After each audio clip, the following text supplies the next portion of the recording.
On this day in Tudor history, the 5th of June 1516, a Spanish noblewoman named Maria de Salinas married William, 10th Lord Willoughby of Eresby, in a ceremony at Greenwich. Now, that might not seem remarkable at first glance, but Maria de Salinas was no ordinary Tudor lady. She was a woman of courage, loyalty and deep affection.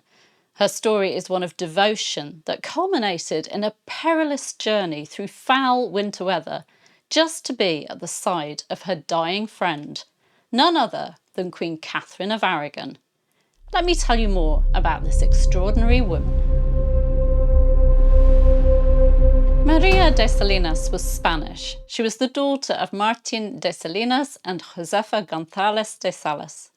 While we don't know her exact birth date, historian Rita Warnick has suggested that her family was connected to the royal family of Castile, and that might help explain how she ended up in the service of a Spanish princess, Catalina de Aragon, or Catherine of Aragon. It's thought that Maria accompanied the young Catherine when she travelled to England in 1501 to marry Prince Arthur, the eldest son of King Henry VII. The voyage across sea and culture marked the beginning of a deep friendship between the two women, a friendship that would endure through triumph, scandal, separation and sorrow. Maria was at court for many years and was well connected. In 1511 she stood as godmother to Mary, the daughter of Charles Brandon, Duke of Suffolk, and Anne Brown. And in 1514, when Catherine was now Queen of England, married to Henry VIII, Ferdinand of Aragon's ambassador actually complained about Maria's influence over Catherine. Clearly, this lady had presence and persuasion. But let's return to this day in 1516. Maria de Salinas married William, Lord Willoughby, at Greenwich. It was a good match. Henry VIII granted them Lincolnshire estates, including the beautiful Grimsthorpe Castle, and even gave them the token sum of 6 shillings and 8 pence. Charles Brandon, later to become Maria's son-in-law, was named as a fefi on her jointure, which essentially meant he was a trustee of her marriage settlement. Maria had 3 children, but only one survived, her daughter Catherine, who would go on to become Duchess of Suffolk when she married the very same Charles Brandon in 1533. Sadly, Maria's husband died in 1526, and Maria found herself embroiled in legal wranglings over her late husband's estates. She fought tenaciously for the rights of her daughter against her brother-in-law, Sir Christopher Willoughby.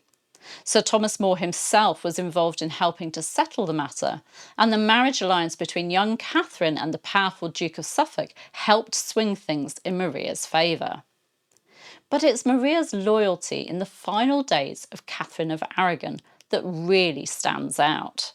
In late 1535, Catherine of Aragon, now banished from court, separated from her daughter and treated no longer as Queen but as Dowager Princess of Wales, was gravely ill at Kimbolton Castle. Maria, ever the devoted friend, asked for permission to visit her. It was denied. Now, that might have been the end of it for many, but not for Maria. Determined to be by her friend's side, she made the journey anyway in dreadful winter weather. Along the way, she suffered a riding accident, but she pressed on. And on the 6th of January 1536, just a day before Catherine died, Maria arrived at Kimbolton.